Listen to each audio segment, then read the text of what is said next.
ಇನ್ನು ತುಮಕೂರು ಕ್ಷೇತ್ರದಲ್ಲಿ Madhuswamy versus V Somanna ಅನ್ನುವಂತಹ ಸಿಚುವೇಶನ್ ಕ್ರಿಯೇಟ್ ಆಗ್ತಾ ಇದೆಯಾ? ಇಂಥದ್ದೊಂದು ಪ್ರಶ್ನೆ ಮೂಡೋದಕ್ಕೆ ಕಾರಣ ಇದೆ.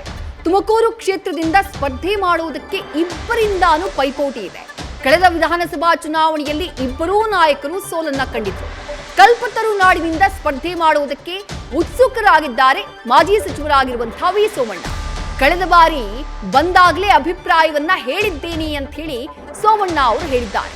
ಹೈಕಮಾಂಡ್ ಮಾನದಂಡಗಳನ್ನ ಇಟ್ಕೊಂಡು ಟಿಕೆಟ್ ಕೊಡುತ್ತೆ, ನಾನು ಕೂಡ ತುಮಕೂರು ಲೋಕಸಭಾ ಕ್ಷೇತ್ರದ ಆಕಾಂಕ್ಷಿ ಅಂತ ಹೇಳಿ ಮತ್ತೊಂದು ಕಡೆ ಮಾಜಿ ಸಚಿವ ಮಾಧುಸ್ವಾಮಿ ಕೂಡ ಹೇಳಿಕೆಯನ್ನ ನೀಡಿದ್ದಾರೆ. ನಾನು ಹೋದ ಸಾರಿನೇ ಬಂದಾಗ ನನ್ನ ಭಾವನೆಯನ್ನು ವ್ಯಕ್ತಪಡಿಸಿದ್ದೀನಿ, ವರಿಷ್ಠಕ್ಕೆ ತಿಳಿಸಿದ್ದೀನಿ. ಅವರು ಯಾರು ಕೊಡ್ತಾರೆ ಅನ್ನೋದು ನಮಗೇನು ಇದಿಲ್ಲ.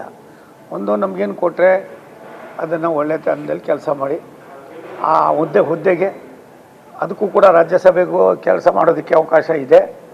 ರಾಜ್ಯಸಭಾ ಸದಸ್ಯ ಆದವನು ಯಾವ ರೀತಿ ಸ್ಪಂದಿಸ್ಬೋದು ಅನ್ನೋದಕ್ಕೆ ಇನ್ನೊಂದಷ್ಟು ಶಕ್ತಿ ತುಂಬುವಂಥ ಪ್ರಯತ್ನ ಮಾಡ್ತೀನಿ.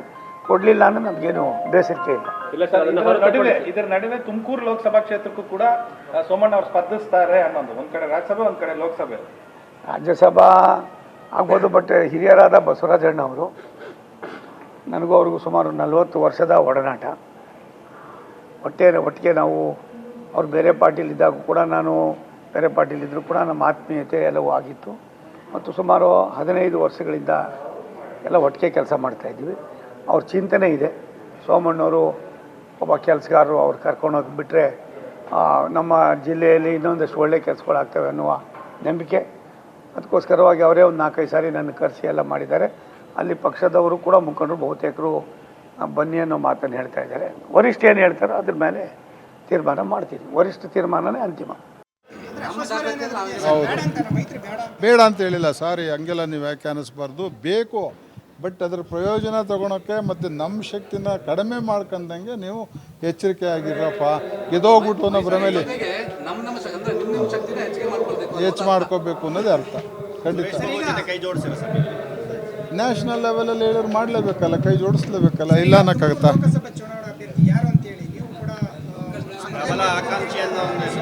ಹೇಳಿದ್ದೀನಿ, ನಾನು ಅಭ್ಯರ್ಥಿ ಆಗ್ತೇನೆ, ಸೀಟ್ ಕೊಟ್ರೆ ಅಂತ ಹೇಳಿದ್ದೀನಿ. ನಿರ್ಣಯ ಮಾಡಬೇಕಾದ ವರಿಷ್ಠರು ಅವ್ರು ಏನು ತೀರ್ಮಾನ ಮಾಡ್ತಾರೆ ಕಾಯ್ತಾ ಇದ್ದೀವಿ. ಯಾರು ಬೇಕಾದ್ರೂ ಓಡಾಡ್ಬೋದು ರೀ, ಅದಕ್ಕೆ ನಾನು ಅದ್ರ ಬಗ್ಗೆ ನಾನು ಈಗಲೇ ಏನು ಹೇಳಲ್ಲ. ಅದನ್ನು ಈಗ ನೀವು ಆ ಥರ ಅವ್ರು ಆಗ್ತಾರೆ, ಇವ್ರು ಆಗ್ತಾರೆ, ನೀವು ಆಗ್ತೀರಾ ಅಂದರೆ ನಾವು BJPನಲ್ಲಿ ಅಷ್ಟು ಸುಲಭವಾಗಿ ನಾವು ಹೇಳೋಕ್ಕಾಗಲ್ಲ.